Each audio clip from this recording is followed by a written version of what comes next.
I'm going to be talking about two things today. One is a Democrat primary election in a small town in Connecticut called Bridgeport. And evidence has emerged of ballot stuffing being done in favor of one candidate. So what has happened now is that the judge has ordered a new election, and the surveillance video, I'm going to show you that, shows ballot stuffing in drop boxes. The takeaway here is that this is not an isolated case. All those of you who keep saying that the Republicans talking about the election being stolen in 2020 is a myth, you have to think about it. This is not the only video that has emerged of one kind of ballot stuffing. There's also in 2022, in the midterm elections in Arizona, one saw not one, but many cars coming over and over and dropping off ballots. Then one can make the argument, well, these people were collecting from those people who were infirm, therefore they were driving in and doing it. Whatever be the case, after that there were hearings also where they said that one could detect that the ballots have been copied, because there is, every printer has a particular code. And with that code, you can say what is the printer serial number and what time that copy was done. And this is like a special code that you can't decode using normal stuff. You need to have special software to do it. But every printer will do that. And it was seen that the same printer had done a bunch of copies of a particular ballot. So this mail-in ballots thing has been largely exploited, especially in places where the identity requirements were lax. And again, in a mail-in ballot, who are you going to check for identity? You're just going to see if the address is there, and you're just going to keep adding. Whether the same address has been mentioned twice, again, you don't know. You can give the benefit of doubt saying, well, more than one person resides in this address. You get my idea, right? So this is probably the first time that it has been seen from end to end. And now the election has been reordered. The Democratic primaries will have to take place again. Hopefully this time everything will be done by the book and things will improve. The second thing I want to talk to you about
will improve. The second thing I want to talk to you about, remember this visit of Samantha Power to Rajasthan, and then Rahul Gandhi goes there and met her. Now, there was also a statement that was linking Samantha Power, telling Sheikh Hasina that you better call elections by November 13th or else. Well, what has been happening in the last week or so is there have been a lot of riots in Bangladesh, especially the garment textile workers. What is happening is that they are demanding a wage increase. They are currently being paid 70 euros or approximately $75 a month. They want to triple them to about 190 euros, or we can say $200 a month. And they're saying that the house rent itself is around $95 a month. So the rates have to really keep up with the times. Everything has gone up. Inflation is taking a huge chunk out of their salaries, and therefore they are out in the streets protesting.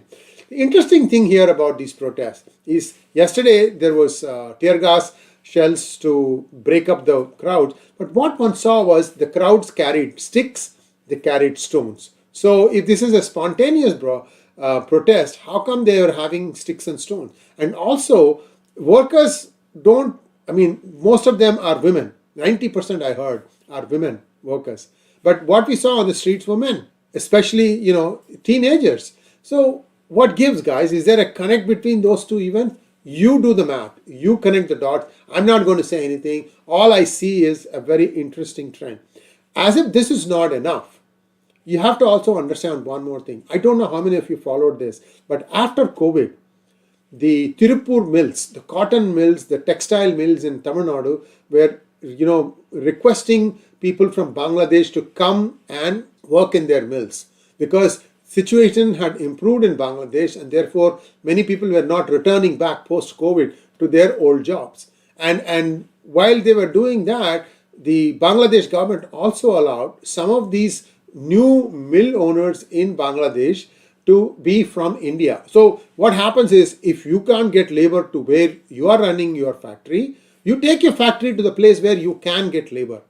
You get the point, right? So far, I've heard that close to 300 factories have been closed and 50 have been sacked or burnt down.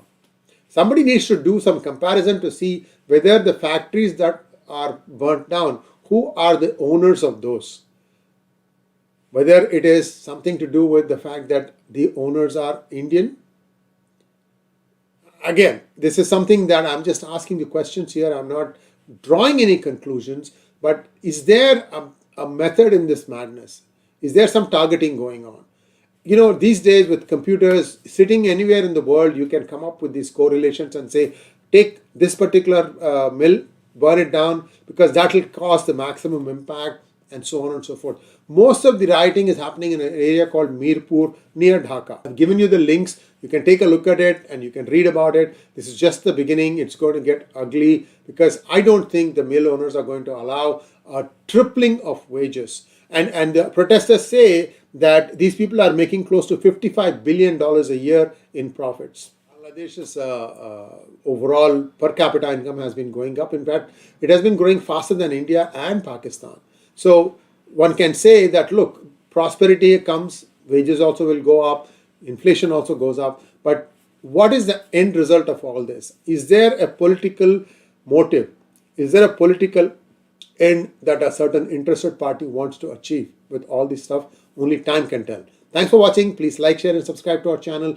Don't forget to click on the bell button for notifications. Namaskar.